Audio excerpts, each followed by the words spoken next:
Pernah nggak sih Anda lihat grafik pasar keuangan dan rasanya kayak lihat benang kusut? Kelihatannya kacau, nggak bisa ditebak. Tapi gimana kalau sebenarnya ada cara buat baca polanya? Nah, hari ini kita bakal bongkar soal analisis teknikal. Cara buat memahami pergerakan pasar hanya dengan melihat petanya, yaitu grafik. Ini nih pertanyaan besarnya kan. Jujur aja ya, nggak ada yang punya bola kristal, nggak ada. Tapi analisis teknikal itu ngasih kita sesuatu yang jauh lebih keren. Sebuah kerangka kerja buat ngambil keputusan berdasarkan probabilitas. Jadi ini bukan soal jadi dukun pasar, tapi soal mengelola kemungkinan-kemungkinan yang ada.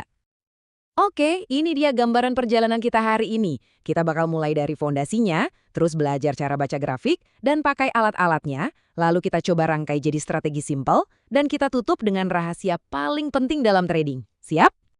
Oke, kita mulai dari yang paling dasar ya. Semua teori analisis teknikal itu sebenarnya cuma berdiri di atas 3 keyakinan simple ini. Kalau Anda paham 3 hal ini, sisanya bakal jauh lebih gampang. Jadi apa sih analisis teknikal itu? Gampangnya gini, anggap aja kita ini lagi baca cerita dari sebuah grafik. Kita nggak terlalu pusing sama laporan keuangan perusahaan atau berita-berita heboh di luar sana. Fokus kita murni cuma kedua hal, harga di masa lalu ngapain aja, dan seberapa besar volume transaksi yang ada di baliknya. Itu aja.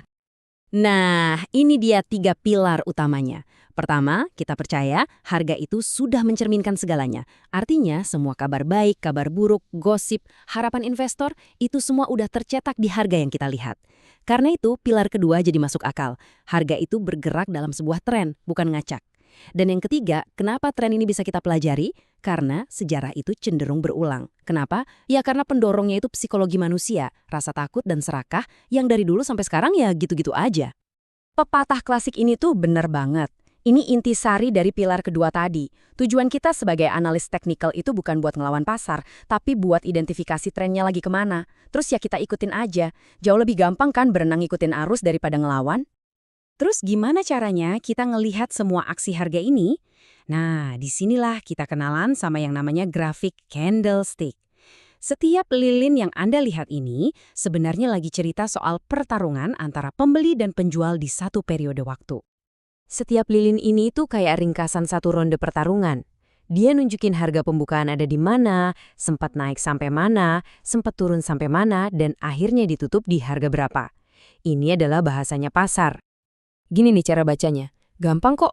Kalau lilinnya hijau atau bullish, itu artinya harga penutupan lebih tinggi dari harga pembukaan. Gampangnya, tim pembeli menang di ronde itu.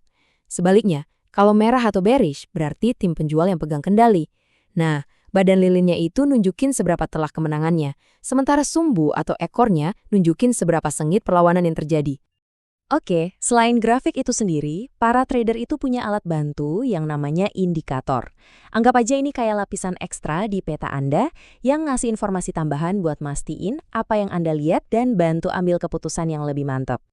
Salah satu yang paling dasar itu namanya moving average atau biasa disingkat MA. Ini tuh intinya garis harga rata-rata. Aturan mainnya simple banget. Kalau harga lagi ada di atas garis MA, trennya cenderung lagi naik atau bullish. Kalau harganya di bawah garis, ya berarti trennya lagi turun, bearish. Berikutnya ada RSI.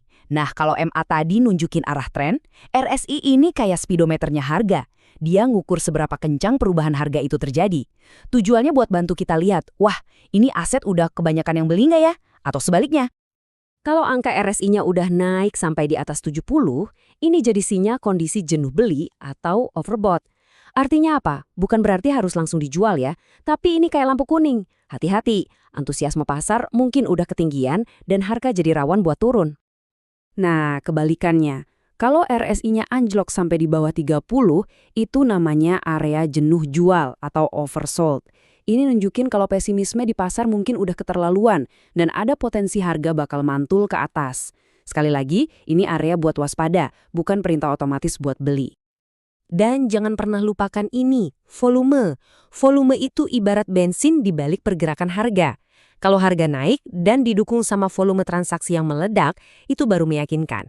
Tapi kalau harga naik, tapi transaksinya sepi, patut dicurigai. Volume itu adalah konfirmasi dari keyakinan pasar. Oke, kita udah punya beberapa alat nih di kotak perkakas kita. Sekarang, gimana caranya kita gabungin semua ini jadi satu strategi yang bisa kita pakai? Mari kita lihat. Ini contoh strategi klasik ya. Pertama, kita tungguin sinyal awal yaitu pas garis MA yang lebih cepat motong ke atas garis MA yang lebih lambat. Kedua, kita butuh konfirmasi. Kita cek RSI-nya udah di atas 50 belum? Kalau iya, artinya momentum lagi dukung pembeli. Ketiga, baru kita masuk dengan disiplin. Dan yang paling-paling penting, nomor 4, sebelum masuk kita udah harus tahu kapan kita akan keluar. Tentukan di mana level stop loss buat nahan kerugian dan di mana target profit buat ngunci keuntungan. Ini wajib. Kita udah ngomongin soal grafik, indikator, dan strategi. Tapi ada satu komponen terakhir yang sering banget dilupain. Padahal justru ini yang paling penting. Ini nih yang bener-bener jadi pembeda antara trader yang bisa bertahan lama sama yang cuma numpang lewat. Ini dia kebenarannya.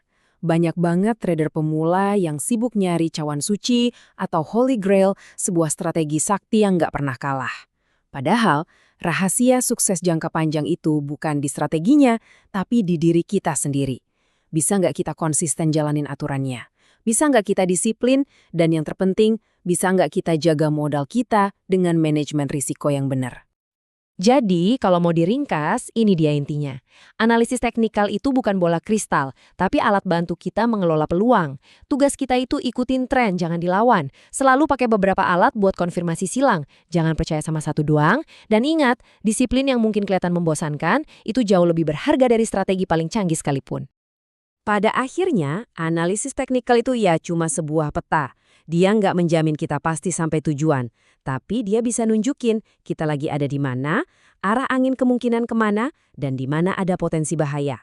Nah, pertanyaannya sekarang, petanya sudah ada di tangan Anda. Apakah Anda siap untuk mulai perjalanan navigasi Anda?